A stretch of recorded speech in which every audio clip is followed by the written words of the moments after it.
So you've blamed President Obama and the Obama administration for colluding with movie companies in order to orchestrate this giant arrest here in New Zealand. Now, is this kind of give and take relationship between Washington and Hollywood all that you say it is, or are you just the exception? Does this really exist? Well, I mean, you have to look at the players behind this case, okay? The driving force, of course, is Chris Dodd, the chairman of the MPAA. And he was a senator for a long time.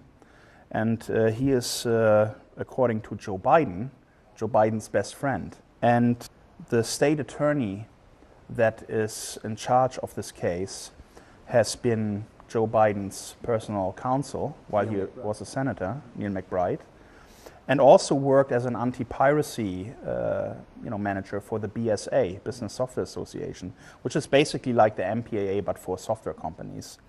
So, and also the timing is very interesting, the election time, the fundraisers in Hollywood set for February, March, April. And, there had to be some kind of plan B, an alternative for SOPA. And, Hollywood is a very important contributor to Obama's campaign, not just with money, but also with the media support. They control a lot of media, celebrity endorsements and all that. So, I'm sure the election plays an important role. The relationships of the people that are in charge of this case play an important role. And of course we have facts that we want to present at our extradition hearing that will show some more detail about this, and that this is not just some conspiracy theory, but this actually happened. But the US Justice Department wants to extradite you, a German citizen living in New Zealand, operating a business in Hong Kong. They want to extradite you back to the US. Now, is that even possible? Well, see, that is a very interesting question, because the extradition law, the extradition treaty in New Zealand doesn't really allow extradition for copyright.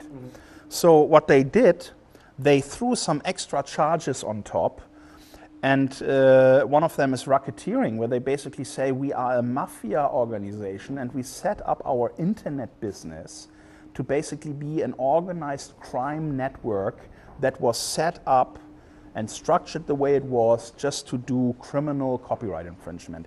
And anyone who has ever used MEGAUPLOAD or has any idea about how that website worked knows immediately that that is total nonsense. But they needed to chop that on in order to have even a chance for extradition. But in our opinion, you see, all of that, I think, was secondary. The primary goal was to take down MEGAUPLOAD and destroy it completely. That was their mission, and that's why the whole thing in Hong Kong, for example, they called it Operation Takedown. So speaking of internet freedoms, you say that the new program, MEGA, is fully encrypted, and you're touting it as this encrypted program so that people want to use it. Do you think this is even necessary, that right now people need encryption on the internet? How is it even possible that nothing seems safe nowadays from prying eyes? I think it's important for the internet that there is more encryption, because what I have learned since I got dragged into this case is a lot about privacy abuses, about the government spying on people.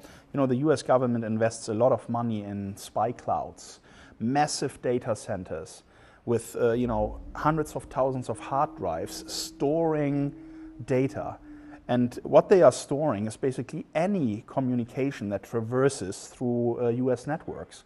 And that means they are not spying on individuals based on a warrant anymore. They just spy on everybody permanently all the time. And what that means for you and anybody is if you are ever a target of any kind of investigation, or someone has a political agenda against you, they can use all that data, go through it with a comb and find the things. Even though you think you have nothing to hide and you've done nothing wrong, they will find something that they can nail you with. And that's why it's wrong to have these kinds of privacy abuses. And I decided to create a solution that over time is going to encrypt more and more of the internet. So we start with files, we will then move to email, we'll then move to voice over IP communication, and our API is available to any third-party developer to also create their own tools. And my goal is, within the next 5 years, I want to encrypt half of the internet,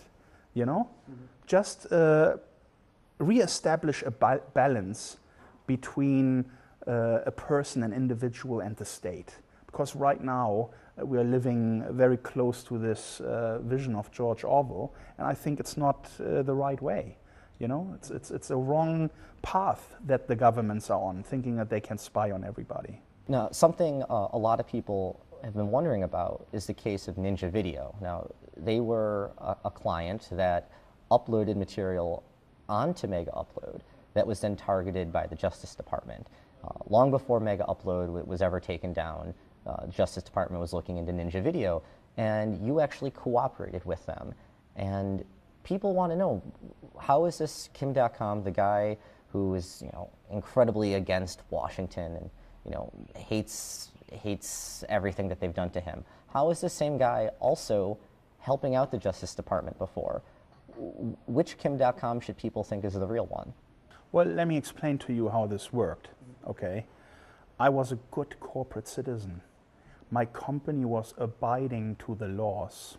If we get a search warrant or we get a request by the government to assist in an investigation, we will comply. And we have always complied.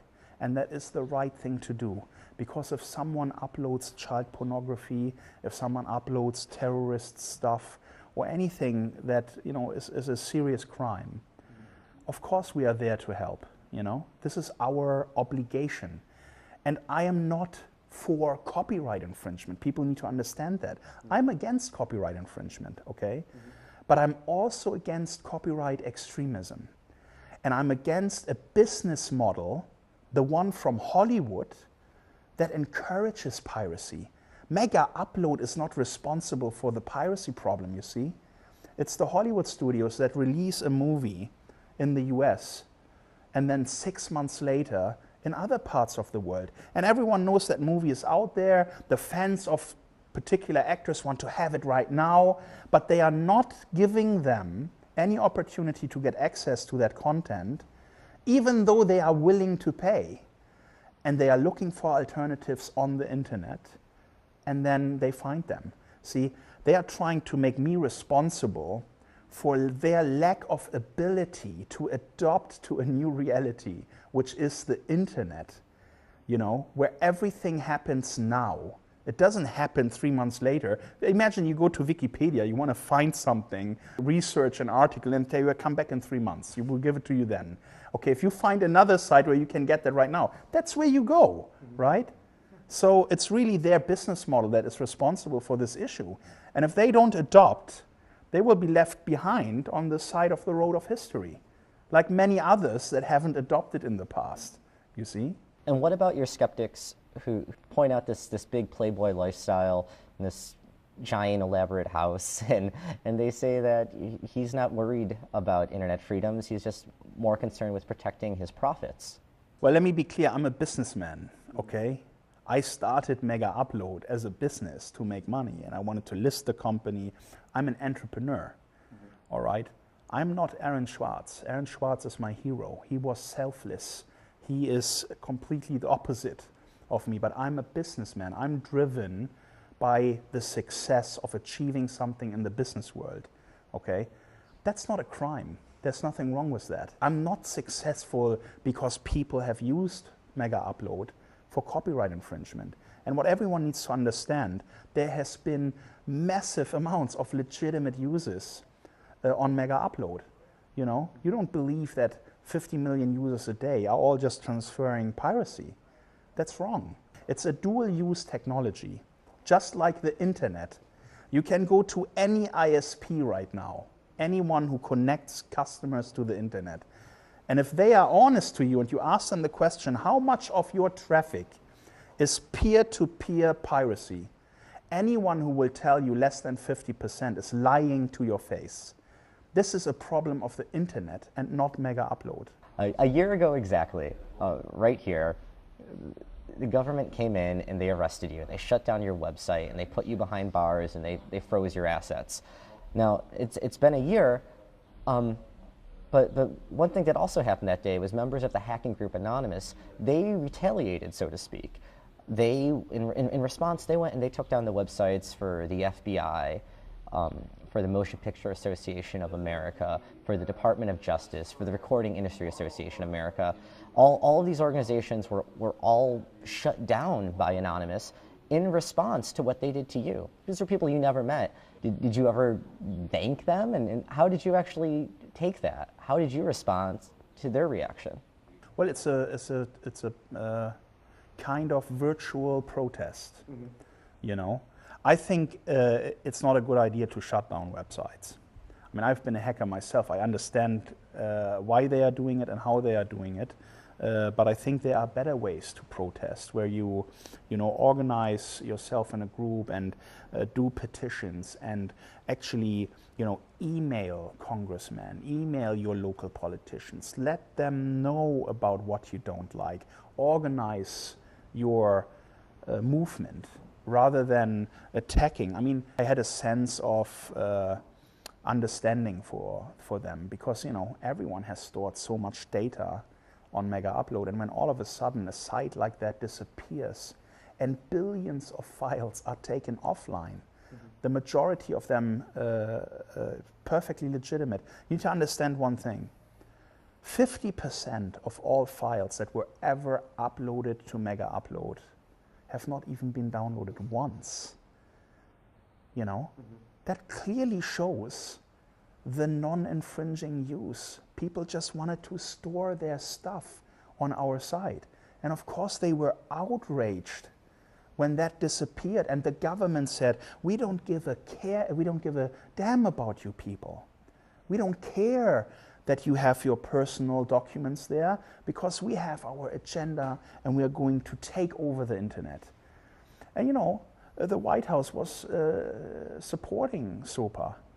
And only when the masses came together, and Aaron Swartz, I mean, he stopped SOPA. With his efforts, he stopped SOPA and he became a target, a political target, okay? And that's why all these things happened to him. There is no reasonable cause behind going after a young genius like that in the fashion they did. It's political. Because the White House wanted SOPA, they promised it to Hollywood.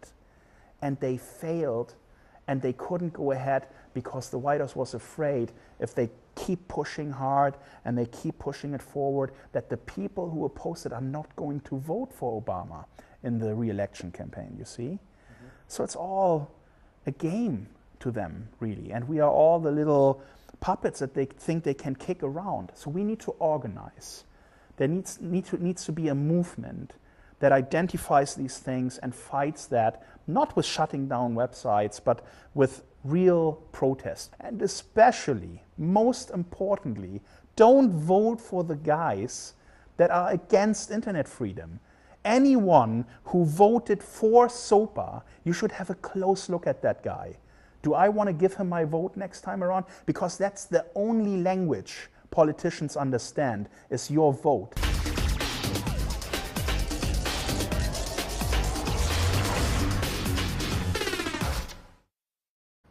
The election time, the fundraisers in Hollywood set for February, March, April, and there had to be some kind of plan B, an alternative for SOPA, and Hollywood is a very important contributor to Obama's campaign, not just with money, but also players behind this case, okay? The driving force, of course, is Chris Dodd, the chairman of the MPAA. And he was a senator for a long time. And he is, according to Joe Biden's best friend. And the state attorney that is in charge. So you've blamed President Obama and the Obama administration for colluding with movie companies in order to orchestrate this giant arrest here in New Zealand. Now, is this kind of give and take relationship between Washington and Hollywood all that you say it is, or are you just the exception? Does this really exist? Well, I mean, you have to look at with the media support. You know, they control a lot of media, celebrity endorsements and all that. So, you know, I'm sure the election plays an important role. The relationships of the people that are in charge of this case play an important role. And of course, we have facts that we want to present at our extradition hearing that will show so much of this case has been Joe Biden's personal counsel while he was a senator, Neil McBride, and also worked as an anti-piracy manager for the BSA, Business Software Association, which is basically like the MPAA but for software companies. So, and also the timing is very interesting, you know.